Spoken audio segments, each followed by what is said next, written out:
बरसात कुछ यूं बरस रही थी कि मानो कई अरसों से जमी को छुआ ही ना हो।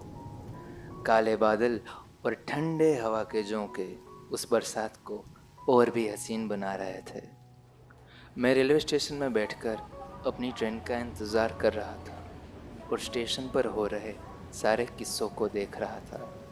वहाँ पर बहुत सारे मुसाफिर अपनी अपनी ट्रेन के इंतज़ार में थे।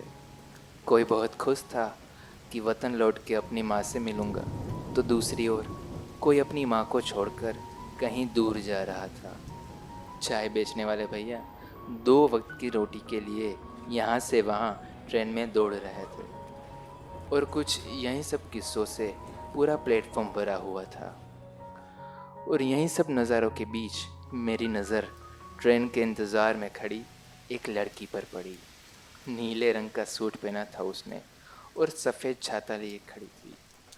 और कुछ ज़्यादा तो याद नहीं है, पर वो आंखें, माशाल्लाह, समंदर थी वो। मैं तो डूब गया उनमें। काले बादलों की तरह एक काली बिंदी लगाई थी उसने और चांद को तो वो अपने जुमकों में ही कैद कर ली। उसके खुले बाल जैसे पूरी खटा लेकर घूम रहे थे। ऐसा लग रहा था कि बारिश खुद उसके रूप में टहलने निकली थी। बरसात और तेज और मौसम उतना ही खूबसूरत होता जा रहा था, पर ये कमबख्त आंखें ये किसी और ही नज़ारे को देख रही थी।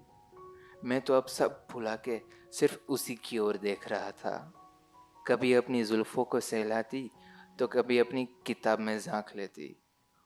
वो बस अपनी ही धुन में मस्त रहती। बीच बीच में वो अपने छाते से बाहर निकलकर बारिश की बूंदों को भी उसके चेहरे को छूने का मौका देती और फिर जल्दी से वापस आ जाती। और इन्हीं सब एहसासों के बीच एक बार वो पलटी तो हमारी आंखें मिल गई। भाई साहब, पूरे स्टेशन में इतनी आवाज़ों के बीच मुझे बस मेरी तेज़ रफ्तार से बढ़ती धड़कनों की आवाज़ ही सुनाई पड़ रही थी। मानो सब रुक सा गया हो कुछ पल के लिए। अब तो मैं पूरा डूब गया था उन आँखों में। कुछ तो अलग था उस लड़की में जो मुझे उसकी ओर खींच रहा था। और अब मैं बेचैन होता जा रहा था। कुछ अजीब सी हरकत हो रही थी मेरे जिस्म में। कई सारे सवाल आ रहे थे सामने कि अब क्या करूं? बहने दूं इन जज्बातों को या रोक लूं? जाके बात करूं या नहीं? और करूं तो क्या कहूं उसे?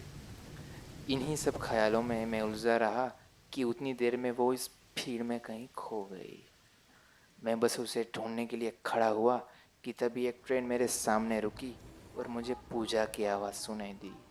अरे, कहाँ थे आप? अंजलि अपने पापा से मिलने के लिए कब की जिद कर रही थी।